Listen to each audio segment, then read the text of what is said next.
আসসালামু আলাইকুম রহমতুল্লাহ বরকাত।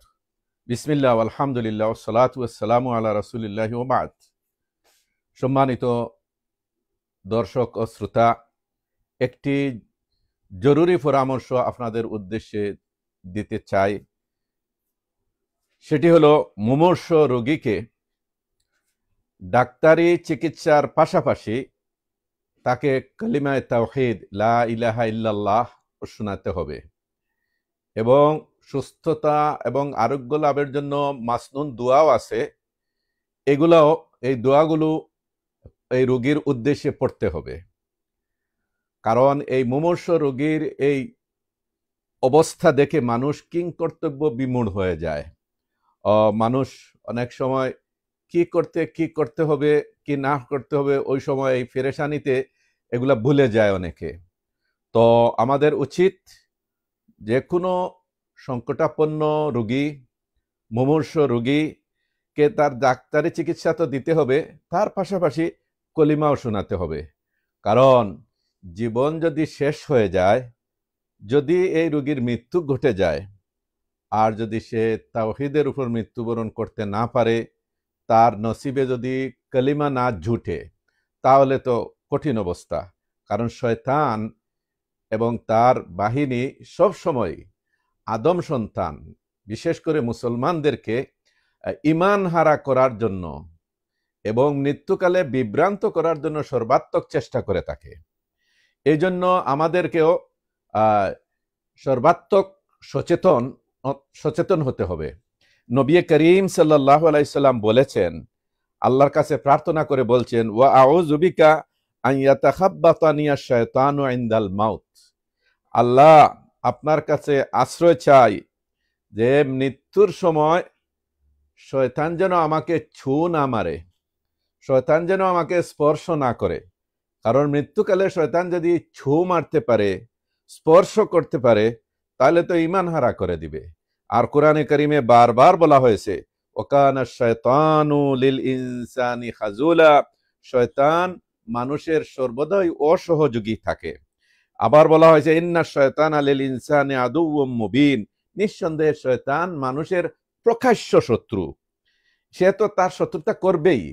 এটা হলো আপনার দুনিয়া এবং আখিরাতকে ধ্বংস করে দেওয়া। বিশেষ করে আখিরাত কিভাবে ধ্বংস করা যায় এবং মৃত্যুকালে কিভাবে কলিমা নসিব না হয় বা ঈমান হারা হয়ে কিভাবে মানুষ বনি আদম মৃত্যুবরণ করতে পারে, সে এর জন্য সর্বাত্মক চেষ্টা করবে। মানে আমাদেরকে একজন মুমিনের কল্যাণকামী হইতে হবে। তাকে মুমূর্ষ অবস্থায়, কঠিন অবস্থায় তাকে কলিমাও শোনাতে হবে। আল্লাহ রসুল সাল্লাল্লাহু আলাইহি ওয়াসাল্লাম বলছেন, লাক্কিনু মাউতাকুম কাউলা লা ইলাহা ইল্লাল্লাহ, তোমরা তোমাদের মৃত্যু উপস্থিত ব্যক্তিকে লা ইলাহা ইল্লাল্লাহ এই বাণীটি শোনাও। মা আয়েশা থেকে বর্ণিত আছে, লাক্কিনু হালকাকুম কাউলা লা ইলাহা ইল্লাল্লাহ। আল্লাহ রসুল বলছেন, যার জীবনের অবসান হয়ে যাচ্ছে, জীবন শেষ হয়ে যাচ্ছে, তাদেরকে লা ইলাহা ইল্লাল্লাহ এর তালকিন করো, লা ইলাহা ইল্লাল্লাহ শোনাও। আল্লাহ রসুল আরো বলছেন, মান লুক্কিনা ইনদাল মাউতি লা ইলাহা ইল্লাল্লাহ দাখালাল জান্নাহ, যে ব্যক্তিকে মৃত্যুকালে লা ইলাহা ইল্লাল্লাহ এর তালকিন করা হয়, সে জান্নাতে প্রবেশ করবে। সুবহানাল্লাহিল আযীম। অতএব বন্ধুগণ, আমাদের উচিত মুমূর্ষ রোগীকে একজনে পাশে বসে বারবার লা ইলাহা ইল্লাল্লাহ যেন শোনায়, লা ইলাহা ইল্লাল্লাহ যেন শোনায়, আর ঝাড় ফুঁকো করতে হবে। আল্লাহ রসুল সাল্লাল্লাহু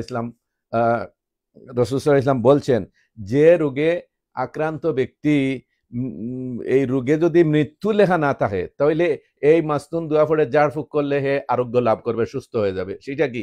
আসআলুল্লাহুল আযীম রব্বাল আরশিল আযীম আন ইয়াশফিয়াক, আমি মহান আরশের রব, মহান আল্লাহর কাছে প্রার্থনা করছি, আল্লাহ তোমাকে যেন সুস্থ করে দেন, আল্লাহ যেন তোমাকে শিফা দান করেন, আরোগ্য দান করেন। সুবহানাল্লাহ। তো এই দোয়াটা 7 বার পড়তে হয়। আল্লাহ রসুল বলছেন, আল্লাহ ইলাহা ইল্লাল্লাহ এর জিকিরও আমাদেরকে সকাল সন্ধ্যা করতে হবে।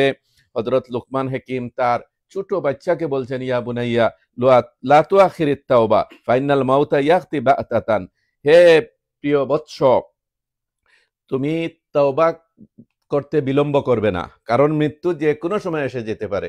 এই তো অদ্যই আমরা দেখলাম, 8 দিনের ভিতরে সব বয়সের মানুষের মৃত্যু সংবাদ শুনতে পেলাম। 7.5 বছরের বাচ্চা হিফজ কোরআন হিফজ করছে, সে মৃত্যুবরণ করলো, তার পিতাও মৃত্যুবরণ করলো 40-45 বছর বয়সের। আবার এই 60-70-এর মাঝামাঝি বয়সের আমাদের মহতরম ভাইস প্রিন্সিপাল শাহ হুজুর মাহমুদুল হাসান আল মাদানী রহিমাহুল্লাহ মারা গেলেন। আজকে আবার 30/11 এই 2025 ফজরের সময় নামাজে এসে একজন দিনী ভাই আর নামাজই পড়তে পারলেন না, তিনি পড়ে গেলেন।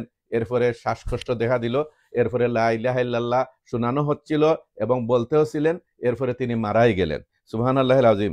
অতএব আমাদেরকে সকাল সন্ধ্যা লা ইলাহা ইল্লাল্লাহ 100 বার কমপক্ষে বলতে হবে বা আরো বেশি বেশি বলতে হবে। আর তওবা, আল্লাহ রসুল যে কোনো মজলিসে বসলে তিনি 100 বার বলতেন যে তওবা ইস্তেগফারের দোয়া, সেটা হইল রব্বিগফিরলি ওয়া তুব আলাইয়া ইন্নাকা আনতাত তাওয়াবুর রহিম। রব্বিগফিরলি ওয়া তুব আলাইয়া ইন্নাকা আনতাত তাওয়াবুর রহিম। হে আমার রব, আপনি আমাকে ক্ষমা করুন, আমার তওবা কবুল করুন, এবং আপনি তওবা কবুলকারী এবং আপনি পরম দয়াশীল। সুবহানাল্লাহ। এইটা যে কোনো বৈঠকে আল্লাহ রসুল কমপক্ষে 100 বার বলতেন। তো আমরা ইনশাল্লাহ ইস্তেগফারও করব, লা ইলাহা ইল্লাল্লাহ বলবো, আর মুমূর্ষ রোগীর পাশে থাকলে তাকে কলিমা আমরা শোনাবো। কারণ আল্লাহ রসুল বলছেন, মান কানা আখিরু কালামিহি লা ইলাহা ইল্লাল্লাহ ওয়াজাবাত লাহুল জান্নাহ, রাওয়াহুল ইমাম আহমদ। যে ব্যক্তির জীবনের শেষ বাক্যটি হবে লা ইলাহা ইল্লাল্লাহ, তার জন্য জান্নাত আবশ্যক হয়ে যায়। সুবহানাল্লাহ। অতএব আসুন বন্ধুগণ, আমরা সবসময় তওবা ইস্তেগফার করব, সবসময় কলিমা তাওহীদ লা ইলাহা ইল্লাল্লাহর জিকির করব। তো যখনই যেভাবে মৃত্যু আল্লাহ তাআলা দান করেন, যাতে ঈমানের সাথে মৃত্যু যেন হয়, কলিমা তাওহীদের উপরে যেন মৃত্যু হয়, এই তৌফিক আল্লাহ তাআলা আমাদের সবাইকে দান করুন। আসসালামু আলাইকুম ওয়া রাহমাতুল্লাহি ওয়া বারাকাতুহু।